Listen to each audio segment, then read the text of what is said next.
kayo storyahan about wisdom. And in fact, the more that I studied about wisdom, the more nga daghan pa gid kayo i-share about wisdom. And really, I'm just being reminded that wisdom is really very important in our day-to-day nga living. Wisdom is really very important. Atong adlaw-adlaw nga pagkinabuhi. No? So, atong basahon ang passage nato nasa 1 Corinthians 1:30 today. It says, "But of Him you are in Christ Jesus, who became for us wisdom from God, and righteousness, and sanctification, and redemption." So we're still talking about the pursuit of wisdom. The pursuit of wisdom. Now, God wants all believers, God wants all of us to operate in His wisdom. His wisdom means godly wisdom. Kay naa may earthly wisdom, right? There's earthly wisdom and there is godly wisdom, the wisdom that comes from God. So God wants all of us to operate in His wisdom.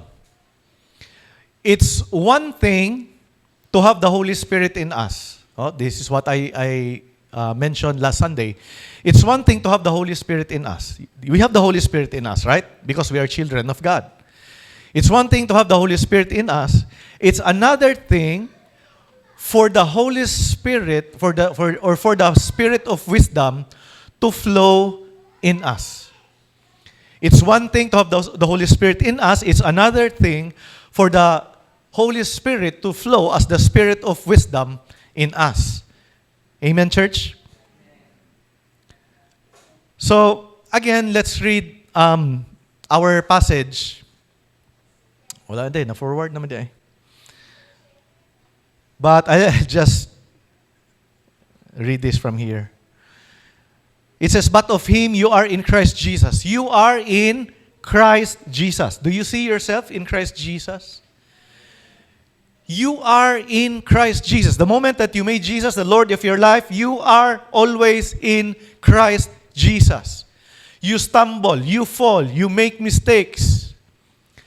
But you are always in Christ Jesus. Gusto na natagag-emphasis. You will never be away from God. You remember the Noah's Ark? Noah's Ark. Naa si Noah dito, na yung family dito, naa ang mga animals dito, nga gaparis-paris.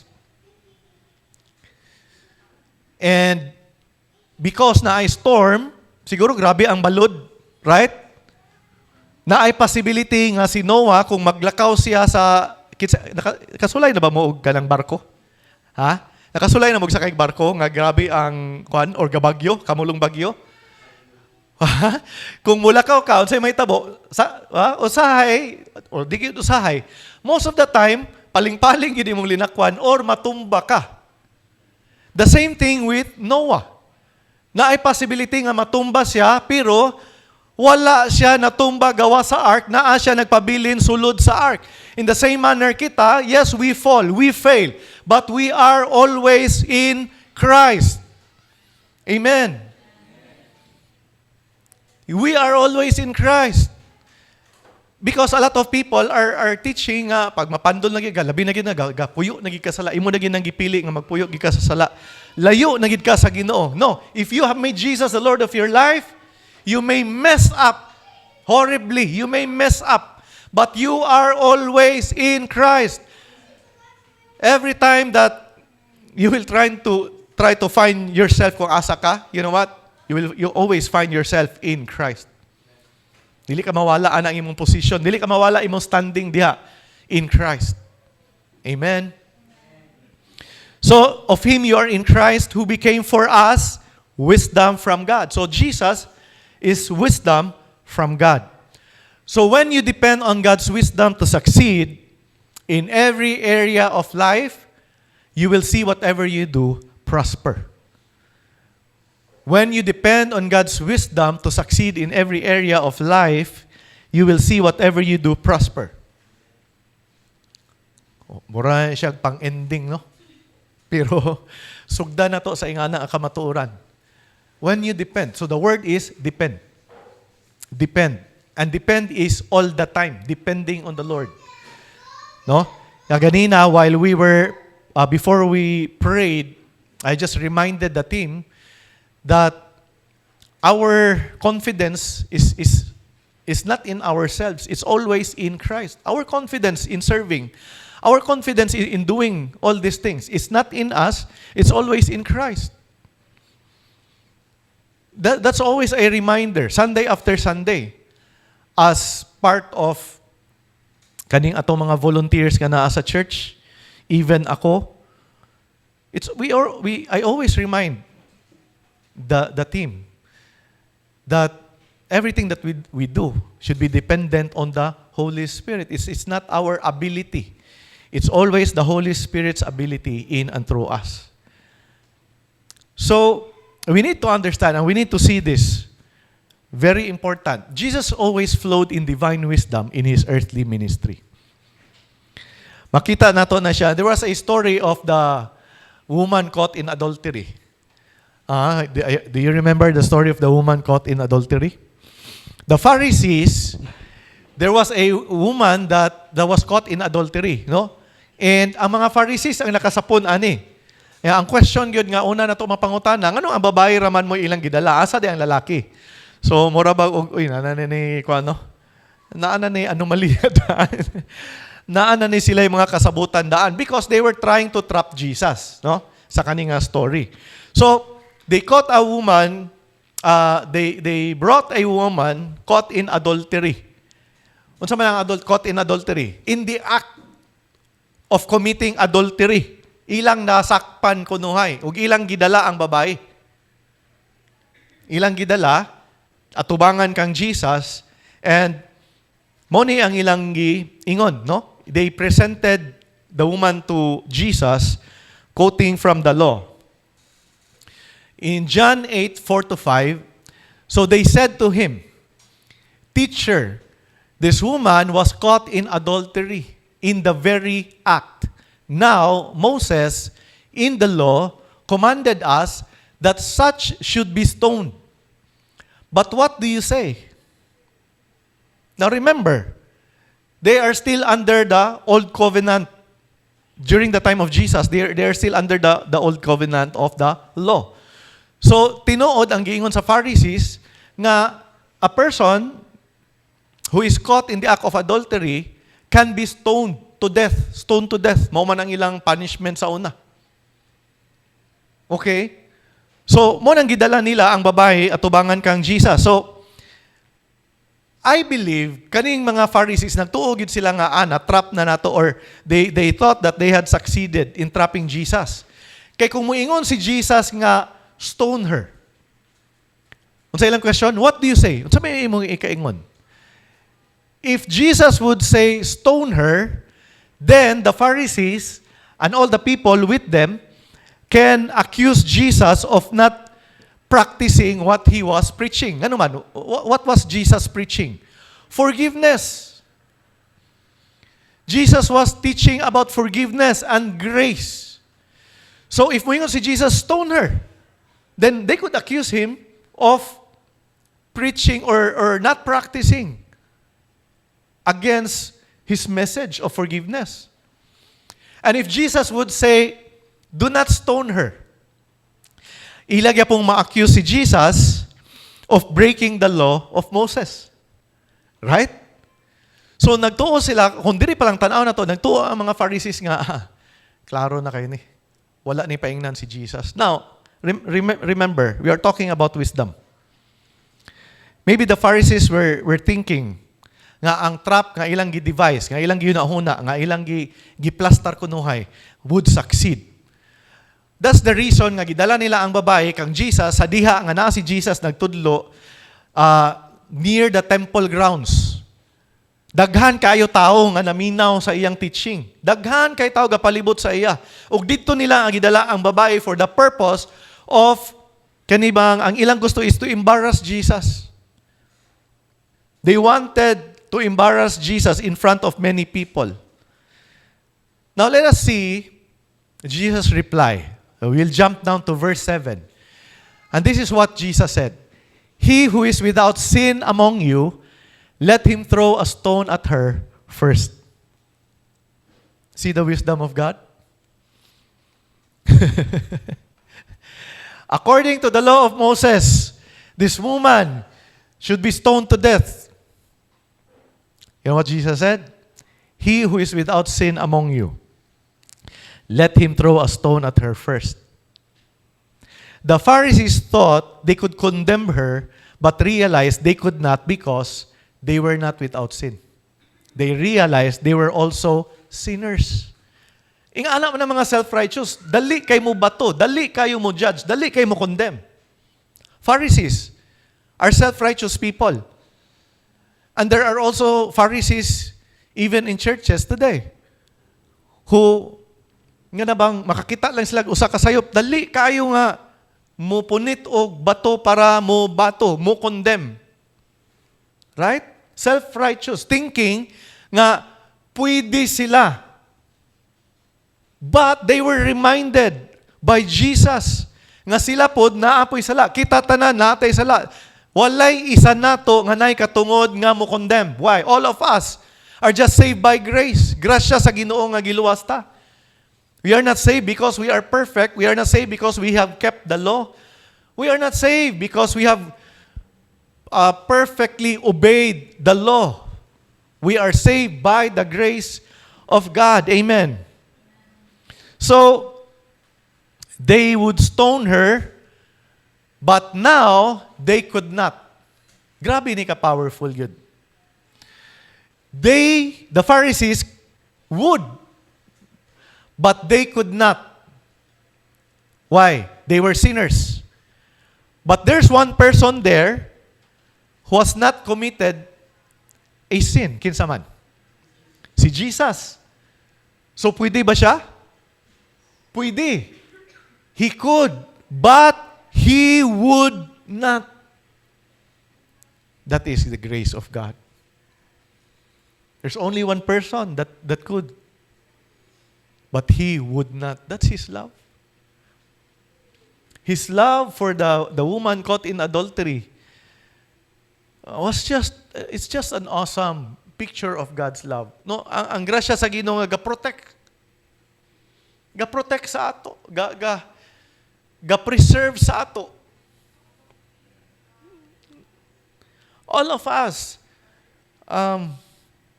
at one point in our life, siguro na ibang tao, gusto mo bato sa imo sa ilang hunahuna or sa ilang words, thinking that they could, but they could not. Because walay tao nga perfect, but then, na-experience nato ang grasya sa Ginoo. Kay usahay, dili ang uban tao mo'y mo-condemn nimo, kinsa man, ikaw mismo. Ikaw mismo ang mo-condemn sa imong kaugalingon. There's self-condemnation, and you know what? That is still deadly. Condemnation kills. There's self-condemnation. But always remember this story. Always remember that Jesus gave grace even to this woman. Have you received the grace of God? Jesus, the only one who was without sin, could, but he would not. Grabe, I really love this gesture sa Ginoo. Pinaagi ani nga story. Grabe nga grasya. He simply challenged the person who was perfect before the law. Amoy pinakauna mo labay. You know what happened? The Pharisees who had come to trap Jesus began to walk away one by one. Gikan sa pinakatigulang hangtod sa pinagabata, naghinay-hinay silang panghawa kay ilang na-realize nga wala sila katungod mo condemn. Wala sila katungod mo condemn. Instead of embarrassing Jesus, they were the ones getting embarrassed and they got completely silenced. Amen? There's another story. Pharisees gyapon. I don't know these Pharisees. But mao gid ni ilang goal, no? They will always try to find something to trap Jesus. So they came to Jesus. Again, ang intention nila is to trap Jesus. In Luke 20, 21 to 26. Then they asked him, saying, Teacher, we know that you say and teach rightly, and you do not show personal favoritism, but teach the way of God in truth. Kuya, okay, introduction, no? Flattery words. We know that you say and teach rightly, and you do not show personal favoritism, but teach the way of God in truth. Kuya, kayo. Oh, as if they are for him. But verse 22, this is the question. Manilang trap. Is it lawful for us to pay taxes to Caesar or not?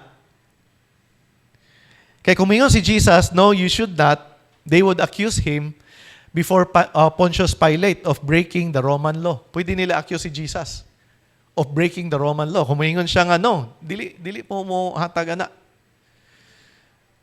Right? Umayon po siya nga, yes, you should pay taxes to Caesar. They would also say to him, you are with them. Traitor ka. So again, they thought, ani nga panahon nga, lahos na gini. Nanagitay argument against this man.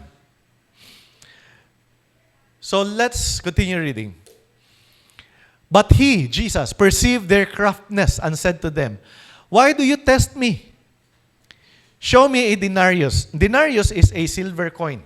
No? Ang amount niya sa una is equal siya sa usa ka day's work. Ang isa ka denarius.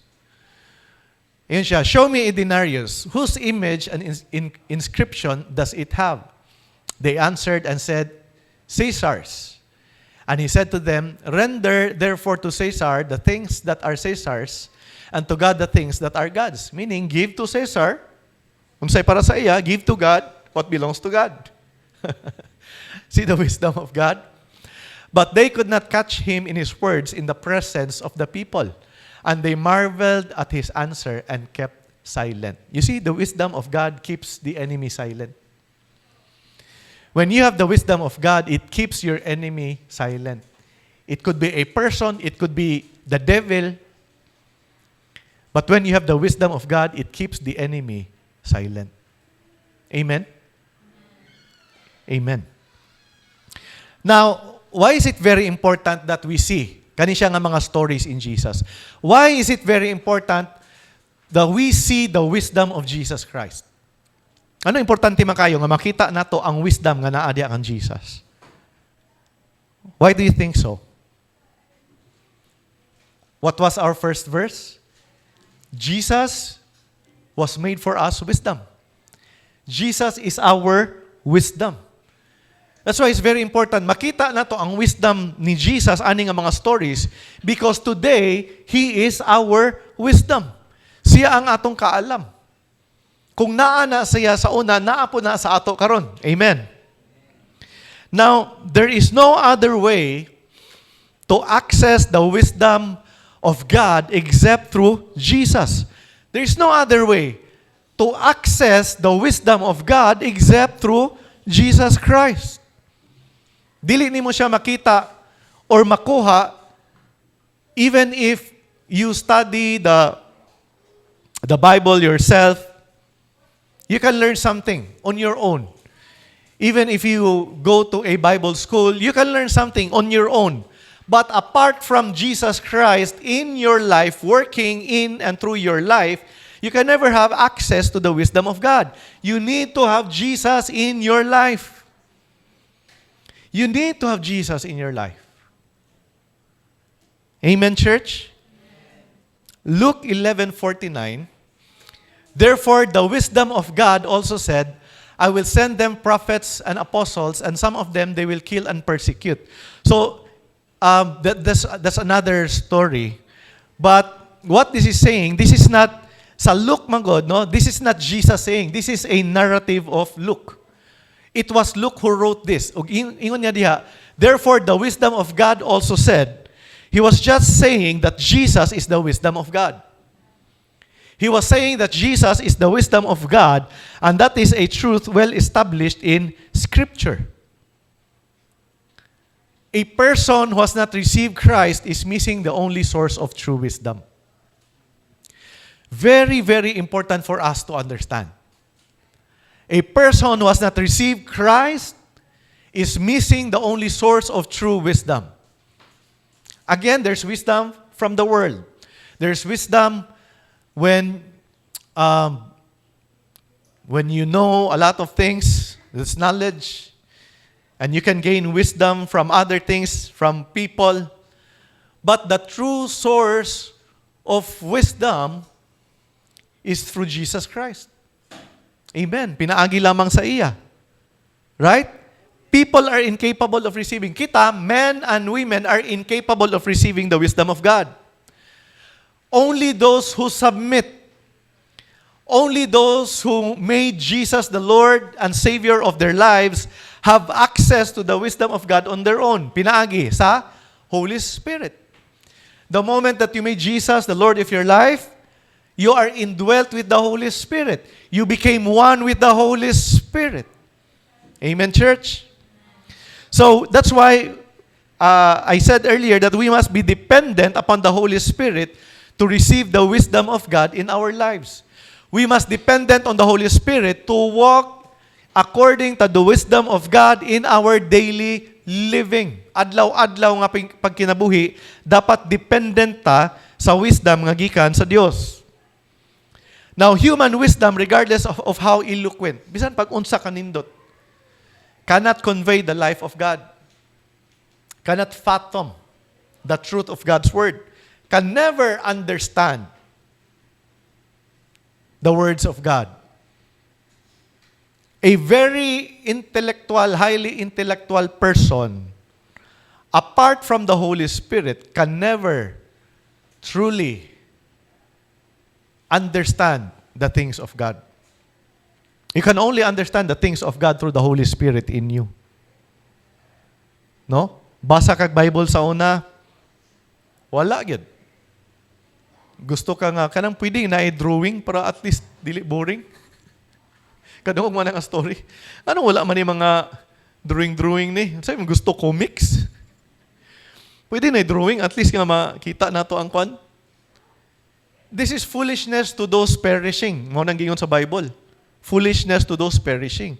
But for us, redeemed in Christ, this is life. His words are life. Kinabuhi ni siya. Muhatag nato ni kinabuhi. Mugiya ni nato, mulamdag ni sa ato mga dalan nga pagalakwan.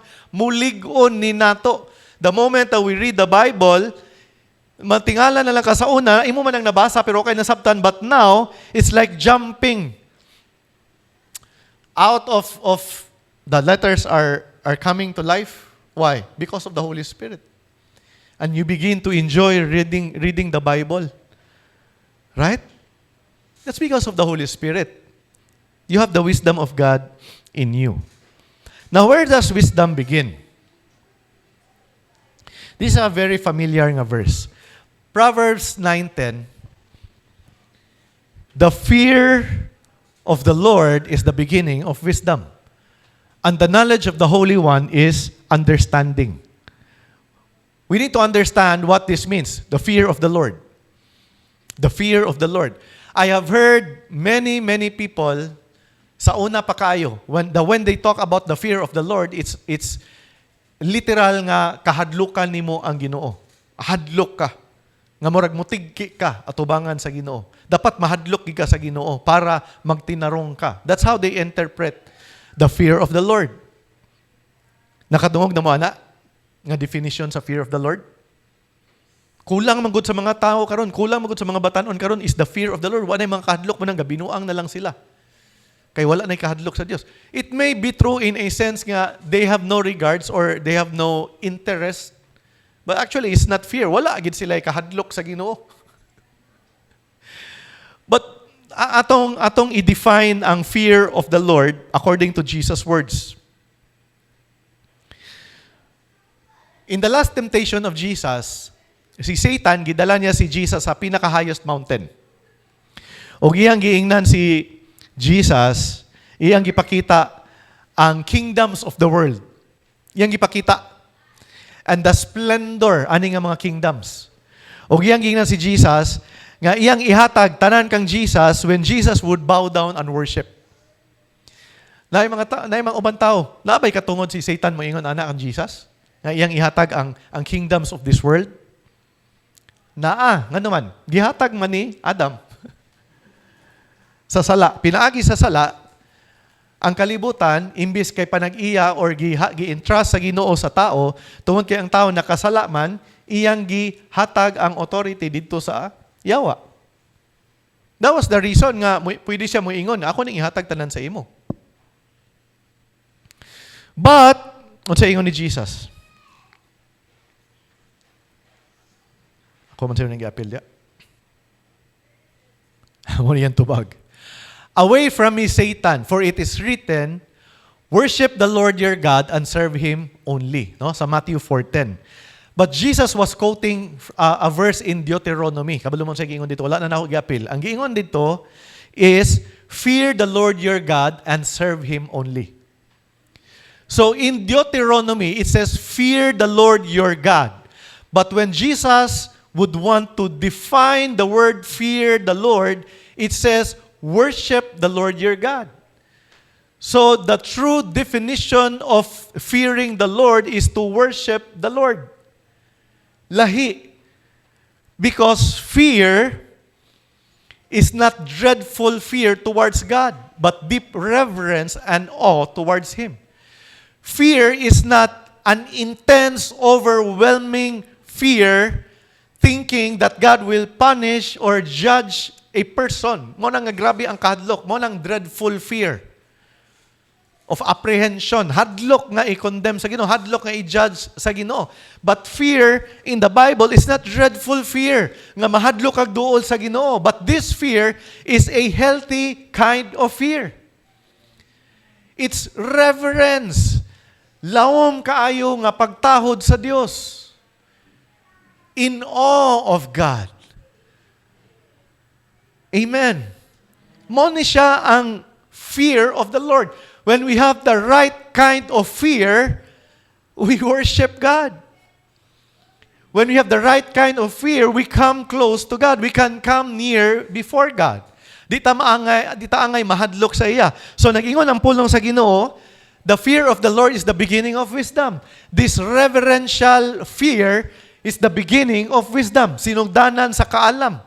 Kung nakay ing-ani nga klase sa kahadlok sa Dios, then mao kanay maghatag og kaalam. Now, there's a parallel in Proverbs 1:7. The fear of the Lord is the beginning of knowledge. But fools despise wisdom and instruction. The fear of the Lord, again, kabalo naman taon sa right definition, it's worship. It's reverence towards God. No? When we revere God with all of our hearts, that's the beginning of knowledge. And we could also say that's the beginning of wisdom. So, knowledge and wisdom are closely tied together. Gauban sila. Right? Unya, mo na siya ang beginning sa knowledge and wisdom. It's the fear of the Lord. Now, gisumpayan niya, fools despise or they reject wisdom and instruction.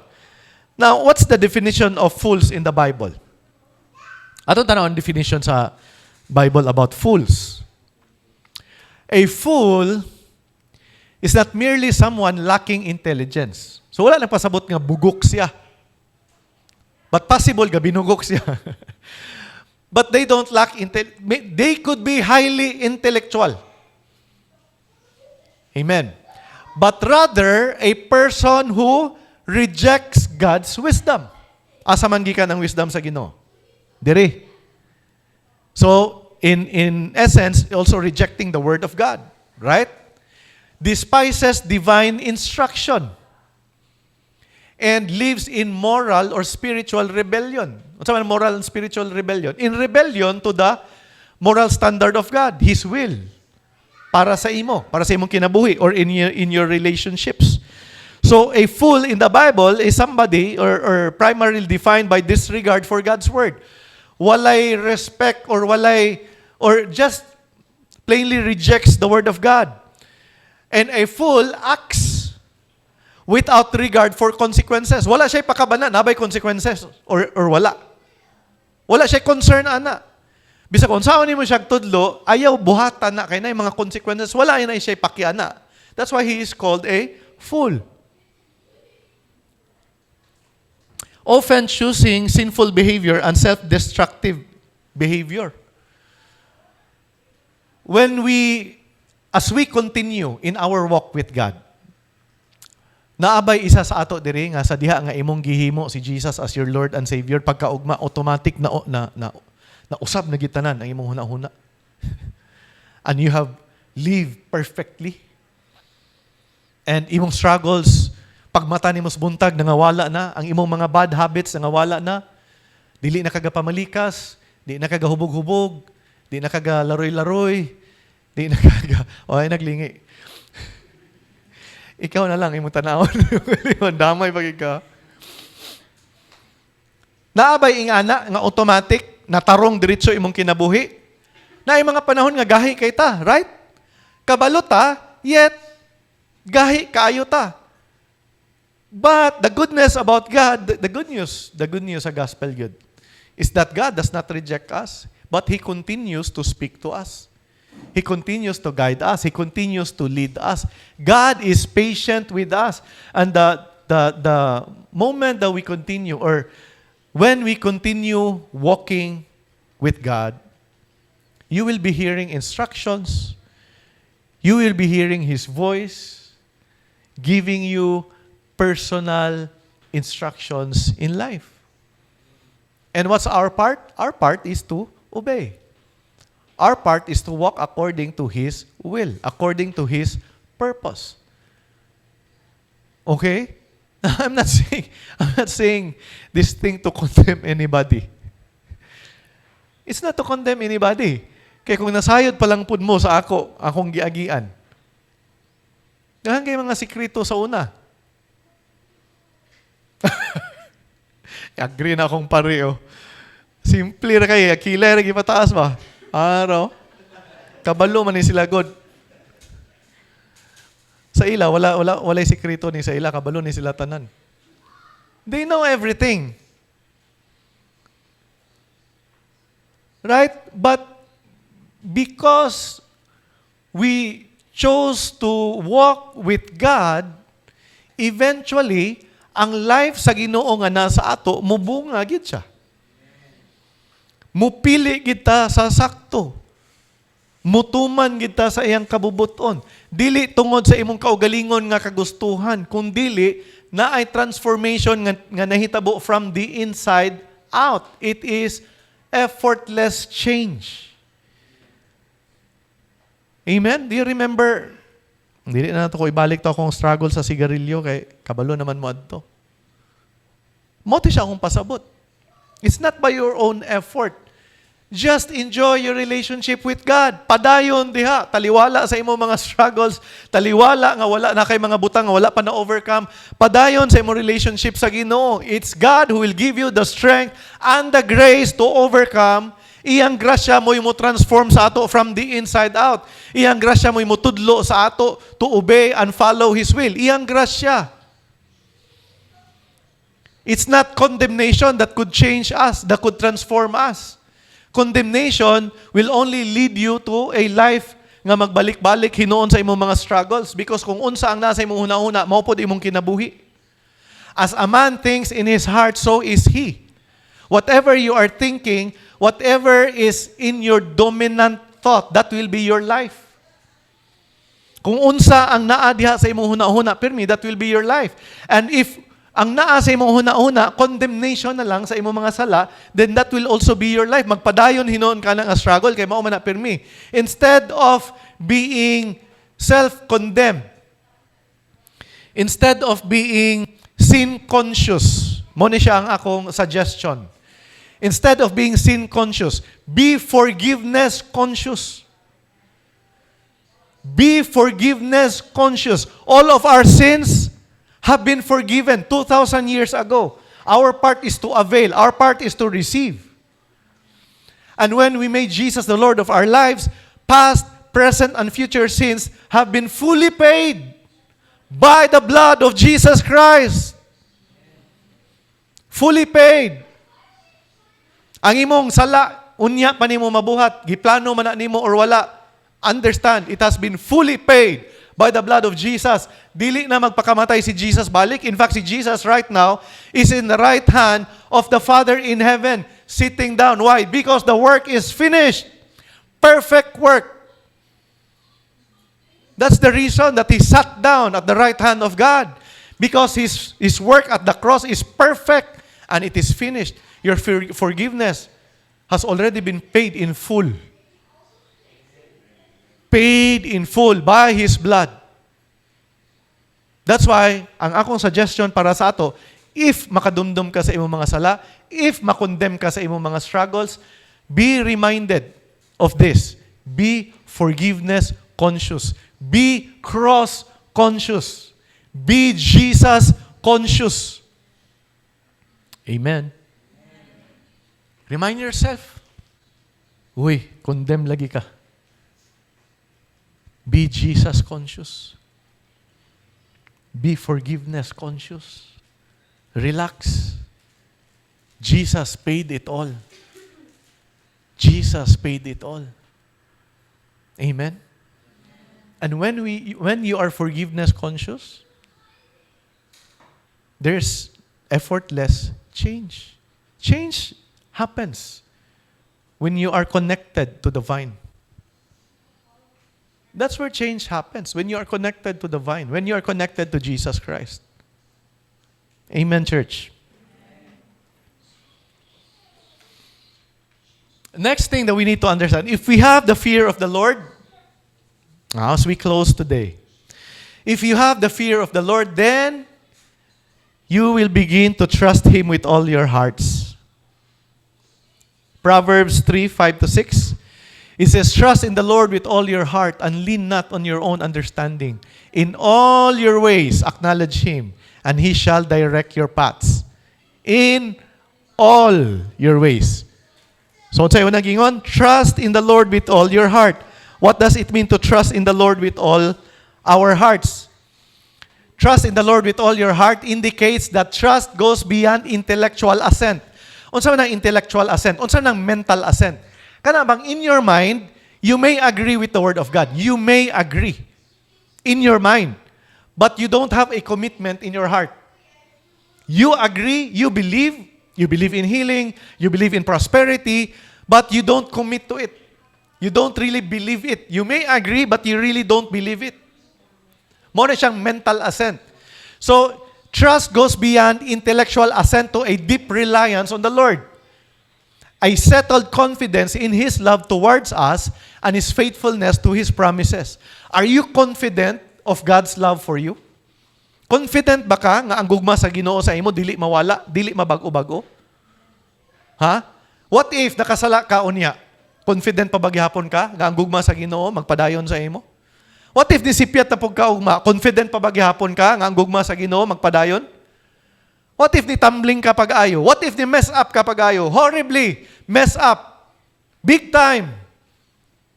Makatuo ba gihapon ka nga ang gugma sa Ginoo naa gihapon, ligon gihapon, magpadayon gihapon? Naa gihapon, ligon gihapon, gapadayon gihapon. Kaya ang gugma sa Ginoo dili dependent sa imong maayong buhat, dependent siya kay siya maayo. God is good to you because He is good. Not because you are good. All the time, we are not. Right? Amen? But trusting the Lord is having a deep reliance on the Lord. Lord, ako isalitan, a settled confidence. I am confident that the Lord loves me regardless. I am confident that the Lord will provide for all my needs regardless of my mistakes. I am confident that the Lord will heal me regardless of my imperfections. That's what it means to be settled in the Lord, to be settled in His goodness, to be settled in His love for you. Palangga kay ka sa Ginoo, be settled ana. Ayaw kawala ana nga passing. Ayaw kawala ana nga kamaturan. Ilaron ka sa yawa. Ingnon ka niya. Oh, kadumdum ka swali sa pastor? Yang anong naamang ka diha? Ano nang libak naman sa ka? Do not be condemned. Ingnala yung kigalingon, ay sa forgiveness conscious. And because you're forgiveness conscious, mundang kag panglibak, no? Kaya nga naman, pinasaylo raman day gyapon ka. You're forgiveness conscious. You walk according to His will. And when we say, do not lean on your own understanding, ano man, kita na tayo our own understanding. Unsa man ang lean? Musandig ka. Sa imong kaugalingon nga pagtuo, sa imong kaugalingon nga pagbuot, imong kaugalingon nga pagsabot. Ing ani gyud ang dapat. Sandigan ako ni. Ako ning saligan, akong kaugalingon. No? Ay imong kaugalingon pamaagi, kay imong kaugalingon nga diskarte, ay imong kaugalingon huna-una, may imong saligan. Pero gingon din na, ayaw saligi. Do not lean on your own understanding. Baton say baton? In all your ways. It's not in some. All your ways. Asa man? In all areas of life. Acknowledge Him. Ano man acknowledge? It's to make God know that, no, you need Him. Lord, I need you. And what's the result? He shall direct your paths. Ang uban translation na iyon, He shall make your paths straight instead of crooked. No? Instead of madugay ka kay gabot-buot ka, God will make your paths straight. Tudluan ka niya sa sakto nga dalan. That's why leaning on ang pag-ingon nga, do not lean on your own understanding, further explains trusting in the Lord. Atong understanding, atong una-una nga sakto nga dalan, kita tanan, daghan tag mga experiences nga ang atong kaugalingon nga mga pagsabot nihatag sa atong problema. Will you agree? Atong mga pagsabot limitado. Ug atong mga pagsabot daghag sipyat. That's why gitudloan ta diha. To trust in the Lord with all of our hearts. Amen, church? So, I'll just close with this truth for this afternoon. We need the wisdom of God. You know, the more that I studied on this, the more that I am reminded, Lord, I need your wisdom. I need your wisdom. The words, the message for Sunday after Sunday, I need the wisdom of God. I need the wisdom of God.